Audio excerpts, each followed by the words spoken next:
नमस्कार, द नगदी न्यूज में आपका स्वागत है। मैं हूं आपके साथ दीपशिखा। राजस्थान में पंचायत और निकाय चुनाव के लिए ओबीसी आरक्षण तय करने का मामला पिछले 13 महीने से अटका हुआ है। इसके लिए गठित अन्य पिछड़ा वर्ग आयोग अब तक अपनी रिपोर्ट नहीं दे पाया है। हैरानी की बात यह है कि आयोग और राज्य सरकार के बीच पिछले 5 महीने से केवल चिट्ठियों का आदान प्रदान चल रहा है, जबकि आरक्षण निर्धारण का मूल काम ठप पड़ा हुआ है।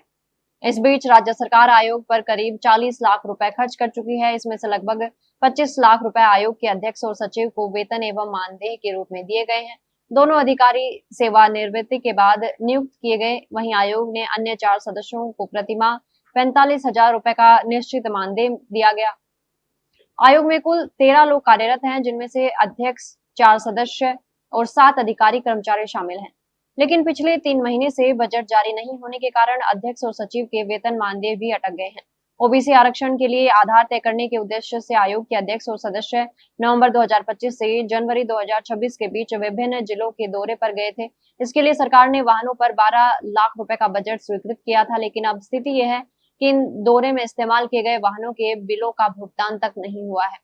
मंत्रिमंडलीय समिति से मंजूरी नहीं मिलने के कारण भुगतान अटका पड़ा है। ऐसे में आयोग एक बार फिर से सर्वे की तैयारी कर रहा है, लेकिन पुराने बिलों के भुगतान न होने से वाहन उपलब्ध करवाने में परेशानी आ सकती है। इसका सीधा असर सर्वे और रिपोर्ट तैयार करने की प्रक्रिया पर पड़ सकता है। दरअसल आयोग ने पहले ओबीसी आबादी का सर्वे करवाने की तैयारी की थी, लेकिन मतदाता सूचियों के विशेष गहन पुनरीक्षण यानी कि एसआईआर के कारण ये काम रुक गया। इसके बाद आयोग ने रिपोर्ट को अंतिम रूप देने के लिए राज्य सरकार से ओबीसी के आंकड़े मांगे। सरकार ने जन आधार पोर्टल के आंकड़े उपलब्ध करवाए, लेकिन इसमें कई पंचायतों की जानकारी ही मौजूद नहीं थी।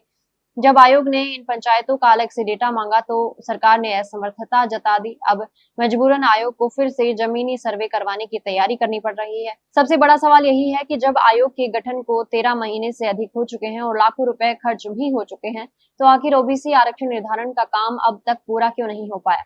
पंचायत और निकाय चुनाव की तैयारियों के बीच ये देरी न केवल प्रशासनिक व्यवस्था पर सवाल खड़े कर रही है, बल्कि चुनावी प्रक्रिया को भी प्रभावित कर सकती है।